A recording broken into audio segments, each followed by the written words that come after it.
മികച്ച പ്രോഡക്റ്റ് ഉണ്ടാക്കാനുള്ള ട്രെയിനിങ് സംവിധാനമൊക്കെ ഒരുക്കുന്നതിനായിട്ട് ഈ ഒരു സംഘം വളരെ മുന്നോട്ട് വന്ന് പ്രവർത്തിക്കുന്നു എന്നുള്ളത് വളരെ സന്തോഷകരമാണ്.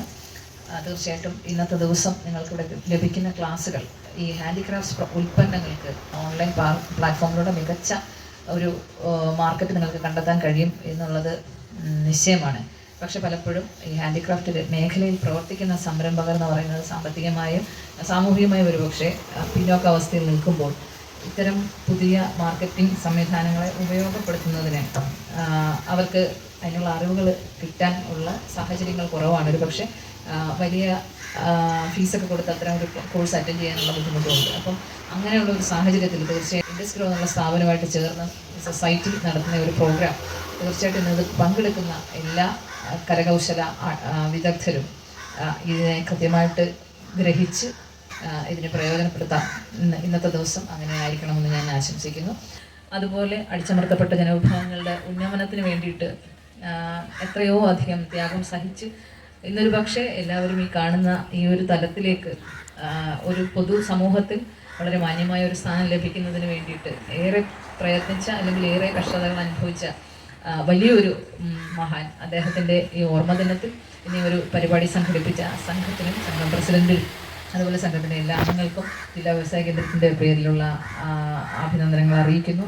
ഇന്ന് പഠിക്കുന്നത് ഇന്ന് പഠിച്ചു മറന്നു പോകാതെ അതിനെ പ്രായോഗികമാക്കുക, പ്രാവർത്തികമാക്കുക. തീർച്ചയായിട്ടും ഡിജിറ്റൽ പ്ലാറ്റ്ഫോമിലൂടെ മാർക്കറ്റിംഗ് നടത്തുന്നതിനുള്ള ഒരു ശേഷി നിങ്ങൾക്ക് ഇതിലൂടെ വികസിപ്പിക്കാൻ കഴിയട്ടെ എന്ന് മാത്രം ആശംസിക്കുന്നു. എല്ലാവർക്കും നന്ദി, നമസ്കാരം.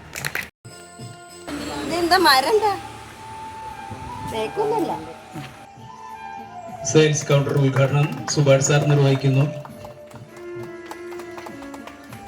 ആദ്യ വിൽപ്പന ഡോക്ടർ പ്രദീപ് കുമാർ സാറിന്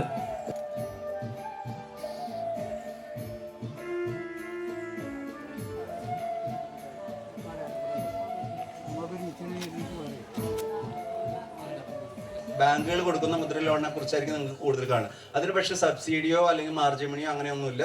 നമ്മൾ പ്രോജക്ട് റിപ്പോർട്ട് കൊടുക്കുക, അവർ അതനുസരിച്ചുള്ള പൈസ നിങ്ങൾക്ക് അനുവദിച്ച് തരുന്നത്. പക്ഷെ നമ്മുടെ ഹാൻഡിക്രാഫ്റ്റ്സ് ആർട്സ് ആൻഡ്സിന് വേണ്ടിയുള്ള മുദ്ര ലോൺ എന്ന് പറയുന്നത് നിങ്ങൾക്ക് 50,000 രൂപയേ ഉള്ളൂ മിനിമം. നമ്മൾ വിവിധങ്ങളായ സ്ഥലങ്ങളിൽ, ജില്ലകളിലായാലും മറ്റു സംസ്ഥാനങ്ങളിലായാലും നമ്മൾ എക്സിബിഷൻസ് കണ്ടക്ട് ചെയ്യും. അതിൽ ഏറ്റവും വലിയ പ്രത്യേകത നിങ്ങൾക്ക് ഇന്ത്യയിൽ എവിടെ വേണമെങ്കിലും സൗജന്യമായിട്ട് യാത്ര ചെയ്തുകൊണ്ട് അതിൽ അവിടെ നിൽക്കുന്നതിന് പൈസ തന്നുകൊണ്ട് ഞങ്ങളുടെ എക്സിബിഷൻ നടത്തുന്നത്. രജിസ്ട്രേഷൻ ഓൺലൈനാണ്, അതിൻ്റെ ഫയലിംഗ് ഓൺലൈനാണ്. ഒരു സ്ഥലത്ത് നിങ്ങൾ കയറി ഇറങ്ങേണ്ട ആവശ്യമില്ല. നമുക്ക് സ്ഥാപനം ഉണ്ട്, അതിൻ്റെ അക്കൗണ്ട്സ് ഒക്കെ കറക്റ്റാക്കി ഇൻവോയ്സസ് കറക്റ്റായിട്ട് വയ്ക്കുക. മേടിക്കുന്ന സാധനങ്ങൾ ഇൻവോയ്സസ് കറക്റ്റായിട്ട് വയ്ക്കുക, കൊടുക്കുന്ന സാധനങ്ങൾ ഇൻവോയ്സസ് കറക്റ്റായിട്ട് വയ്ക്കുക. ഇൻവോയ്സ് ടു ഇൻവോയ്സ് ആണ് ബില്ലിംഗ് ഇത് അക്കൗണ്ട്സ് വരിക. അപ്പോൾ അത് നിങ്ങൾ കറക്റ്റ് ചെയ്ത് വെച്ച് കഴിഞ്ഞാൽ ഓൺലൈനാണ് എല്ലാ കാര്യവും. ഒരു ഓഫീസിനും കയറി ഇറങ്ങണ്ട, വളരെ സുതാര്യമാണ്. ഇപ്പോൾ എന്നോട് ഇന്ന് പറഞ്ഞിരിക്കുന്നത് നിങ്ങൾക്ക് ഇന്നോവേറ്റീവ് ഐഡിയാസ്, അതായത് പുതിയ പുതിയ ഐഡിയകൾ പറഞ്ഞു തരാനാണ്. പുതിയ ഐഡിയ എന്ന് പറഞ്ഞാൽ ഒരുപാടുണ്ട് അല്ലേ, എന്തൊക്കെ ചെയ്യാൻ പറ്റും നമുക്ക്. ആരാണോ വാങ്ങാൻ വരുന്ന ആള് അയാൾക്ക് ആവശ്യമുള്ള പ്രൊഡക്റ്റ് ആയിരിക്കും നമ്മൾ ഉണ്ടാക്കണം. നമുക്ക് അറിയണ പ്രൊഡക്റ്റ് വെറുതെ ഉണ്ടാക്കി വെച്ചുകൊണ്ട് ഒരിക്കലും അത് സെല്ലായി പോവില്ല. മറ്റുള്ളവർക്ക് എന്താണ് ആവശ്യമെന്ന് ആദ്യം മനസ്സിലാക്കണം. പിന്നെ നിങ്ങൾ സോഷ്യൽ മീഡിയയിൽ ടൈറ്റിൽ സെലക്ട് ചെയ്യുമ്പോൾ അത്രയും ആൾക്കാർക്ക് അട്രാക്റ്റീവായി നമ്മളിങ്ങനെ സ്ക്രോൾ ചെയ്യുമ്പോൾ തന്നെ കണ്ടിട്ടുണ്ടാ എല്ലാം നമ്മൾ നോക്കുമോ? ഇല്ല അല്ലേ, നമുക്കിങ്ങനെ കണ്ണിന് പെട്ടെന്ന് ഉടക്കണ സാധനങ്ങൾ മാത്രമേ നമ്മൾ നോക്കുള്ളൂ. അപ്പം 2021 ഓണത്തിൻ്റെ സമയത്ത് എനിക്ക് ചിക്കൻ ബോക്സ് ആയിട്ട് ഞാൻ വീട്ടിൽ കിടക്കായിരുന്നു. ആ സമയത്ത് നമുക്കൊന്നും ചെയ്യാൻ പറ്റില്ല, ചിക്കൻ ബോക്സ് അല്ലേ, ആരും എടുത്ത് തരില്ല. എനിക്ക് 3 കുട്ടികളാണ്, ചെറിയ കുട്ടികളാണ്. അപ്പോൾ നമുക്ക് അവരെ നോക്കാൻ പറ്റില്ല. അപ്പോൾ വീട്ടിലിങ്ങനെ എന്താ ചെയ്യണേ, ഞാൻ എന്താ ഇത്രയും നാളും ചെയ്തതെന്നൊക്കെയുള്ളൊരു ചിന്തയായിരുന്നു. അപ്പോഴാണ് എനിക്കിങ്ങനെ ജോലിക്കൊന്നും പോകാൻ പറ്റില്ല, കാരണം 3 കുട്ടികൾ ചെറിയ കുട്ടികളല്ലേ, അപ്പം എങ്ങനെ പോവാം, അവരെ നോക്കണ്ടേ എന്നൊക്കെയുള്ളത് കാണുമ്പോൾ ജോലിക്ക് പോയിരുന്ന ഒരാളായിരുന്നു ഞാൻ. അത് നിർത്തി വീട്ടിലിരിപ്പായിരുന്നു. അപ്പോഴാണ് എങ്ങനെയാണ് വീട്ടിലിരുന്നുകൊണ്ട് എങ്ങനെ ഒരു ജോലി ചെയ്യാം എന്നൊരു ചിന്തിച്ചത്. അപ്പം എൻ്റെ ഒരു ജൂനിയറായിട്ടുള്ളൊരു കുട്ടി, ജൂനിയേഴ്സാണ് കേട്ടോ, സീനിയേഴ്സ് ഒന്നല്ല, ജൂനിയറായിരുന്നൊരു കുട്ടി ഓൺലൈൻ ബിസിനസ് ചെയ്യുന്നുണ്ട്. അപ്പം ഞാൻ അവളുടെ കൂടെ പാർട്ട്ണർഷിപ്പായിട്ട് ചെയ്യാമെന്ന് ചിന്തിച്ചു. അപ്പോൾ അവൾ ഡ്രസ്സുകളുടെയൊക്കെയാണ് ഓൺലൈനായിട്ട് ചെയ്യണം. വീട്ടിലിരുന്നുകൊണ്ട് എല്ലാവരും ചെയ്യുന്നുണ്ട്, വാട്സപ്പ് ത്രൂ, ഫേസ്ബുക്ക്, ഇൻസ്റ്റ അങ്ങനെയൊക്കെ ചെയ്യുന്നുണ്ട്.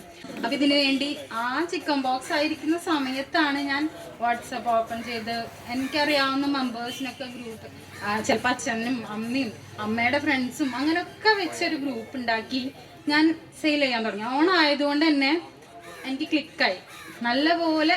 ആ സമയത്ത് ഞാൻ ശരിക്കും വിചാരിച്ചു തുടങ്ങിയത് തന്നെ നന്നായിട്ടുണ്ടല്ലോ എന്നുള്ളൊരു ചിന്തയായിരുന്നു എനിക്ക്. രാവിലെ മുതൽ പല കാര്യങ്ങളും കേട്ടു.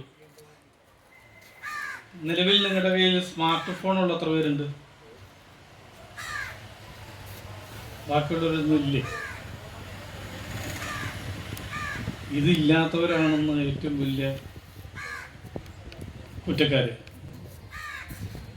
ദണ്ഡനീയ അപരാധ, ശിക്ഷാർഹമായ കുറ്റമാണ് ഇന്ന് സ്മാർട്ട് ഫോൺ ഇല്ല എന്നുള്ളത്. അപ്പോൾ ഡിജിറ്റൽ മാർക്കറ്റിംഗ് എന്നൊരു മാർക്കറ്റിംഗ് ഇഷ്ടംപോലെ നമ്മൾ കേൾക്കുന്നുണ്ട്. സോഷ്യൽ മീഡിയയിലും ഫേസ്ബുക്കിലും എല്ലാം നമ്മളിങ്ങനെ കണ്ടുകൊണ്ടിരിക്കുകയാണ്. ഇതെന്താ സംഭവം? പാക്കനാരുടെ കഥയിൽ ഭാര്യയും ഭർത്താവും മുറമുണ്ടാക്കി 10 ഉണ്ടാക്കി നാട് മുഴുവൻ സഞ്ചരിക്കും. അതിൽ എത്ര പണം കിട്ടുമെന്നോ MRP GST ഒന്നും ഉണ്ടായിരുന്നില്ല. ചിലർ പൈസ കൊടുക്കും, ചിലർ ഉള്ളത് കൊടുക്കും, ചിലർക്ക് സന്തോഷത്തോടു കൂടി കൊടുക്കും.